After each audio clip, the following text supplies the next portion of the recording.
Your dad seems to be quite a character. Indeed. He was an amazing man in most ways, very determined. He was a driving force in the family. He was very, very instructive all the time. Could never get away from him. Silence was so beautiful when one got it. Well, part of this personality was to be a bit of a tyrant as well, in terms of the expectations on you and your siblings. He was a tyrant. His expectations of himself and the level of survival he had to undertake to survive in Papua New Guinea was so great that he saw life for any child in Australia was absolutely living on the cushion. These people you lived among had a very evocative name. Yeah.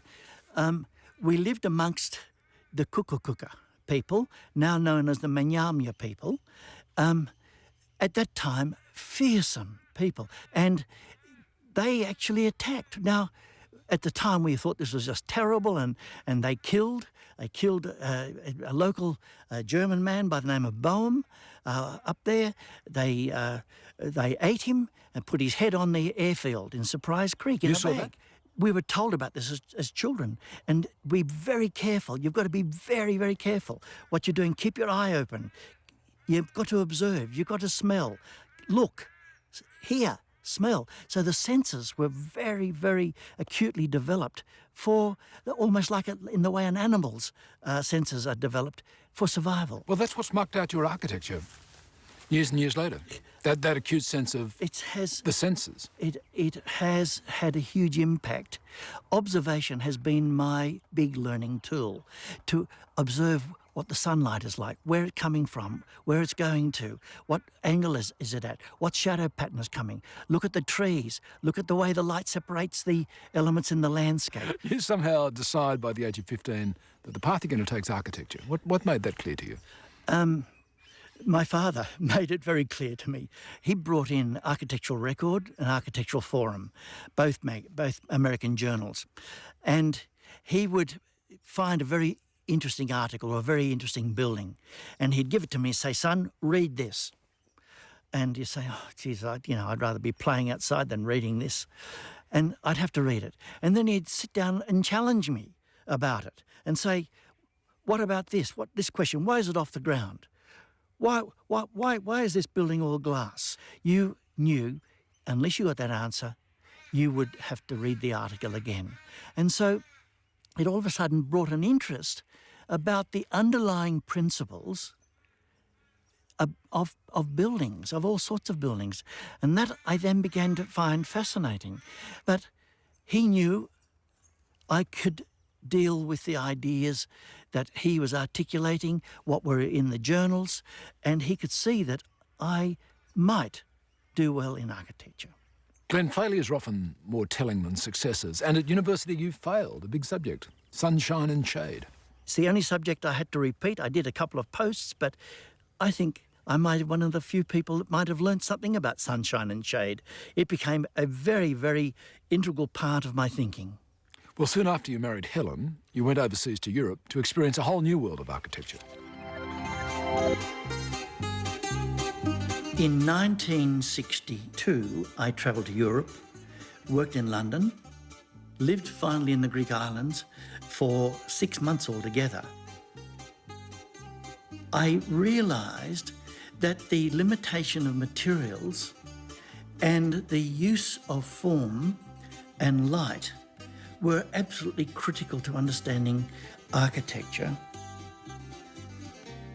I also learnt what it was to be in a courtyard, to be with a group of people, and to be in this courtyard, surrounded entirely by walls with this beautiful light, beautiful food. I said, this is life, this is architecture. I went up to the whole Nordic region. I experienced the work of some Swedish architects, Danish architects, the work of Utzon, and then on to see Aalto's work, which was just for me an opening up of the possibilities. He was an architect, a man who actually worked with the land and not against it. I love living in Europe. I decided I was going to live in England, and tragically, a member of my wife's family was killed. Our first son was born, Nicholas, and we said, okay, let's pack up and go back to Australia. Much before I was ready to come back. I felt very down about it. On the other hand, I worked in a very good office, Ankit Mortlock, Murray and Woolies. But in a way, I realised I became unemployable because I had a different thing going inside me, and I realised that I had to do it myself. In 1969, I realised it was time for me to enter practice. 9 months after I was in practice, my brother realised that I didn't have much work on, and he came to me and he said, it would be really nice if you would design a house for us. That house was followed immediately by a house for Laurie Short. Both these buildings received recognition. And then doing the mother's house, Mari Short, the house at Crescent Head, Kempsey area, was a turning point in my career. Mari said that she was going to possibly move the house to another site with the same orientation. So I had to design that it could be disassembled. What I realised in an area like Kempsey, where tank bending was a norm, I was able to actually roll the roof. And because I was able to roll it, I was able to get that, in a sense, aerofoil section, like that of an aircraft wing that gives the lift. So that roof, in fact, is lifting, pulling the air out. I don't know of any roof that was like that up to that time. In a shorthand way, some people might say your architecture is environmental architecture, but it's not quite the expression you'd use to describe it, is it? It is about environment, but it's taking into account where materials come from, the true costs, to understand that timber is a very marvellous material. It's a renewable resource. It takes only 5 megajoules of energy to process a kilogram of timber. It's just marvellous. A kilogram of aluminium, for example, takes 43 megajoules of energy. Hugely different. So it allows you to proportion the use of materials in the building, put things together in a way you can pull apart and reuse them. That's a really important area, so we don't have the loss of materials.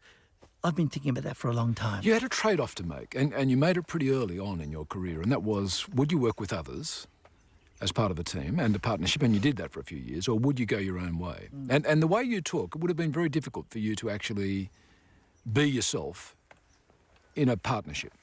I'm headstrong, and yet a lot of people don't realise that.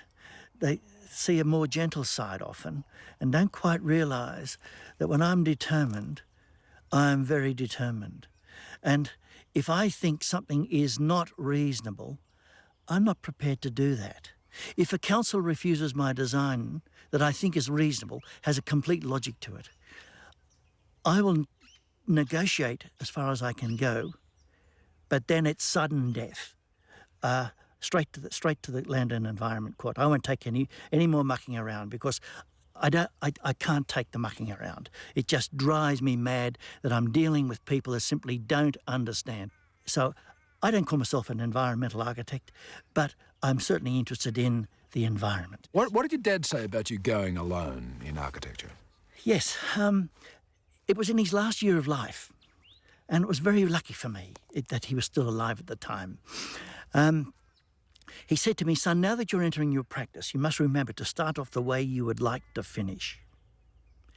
And for every compromise you make in your work, and you knowingly make in your work, you must remember the result represents the quality of your next client, which was very significant pieces of advice.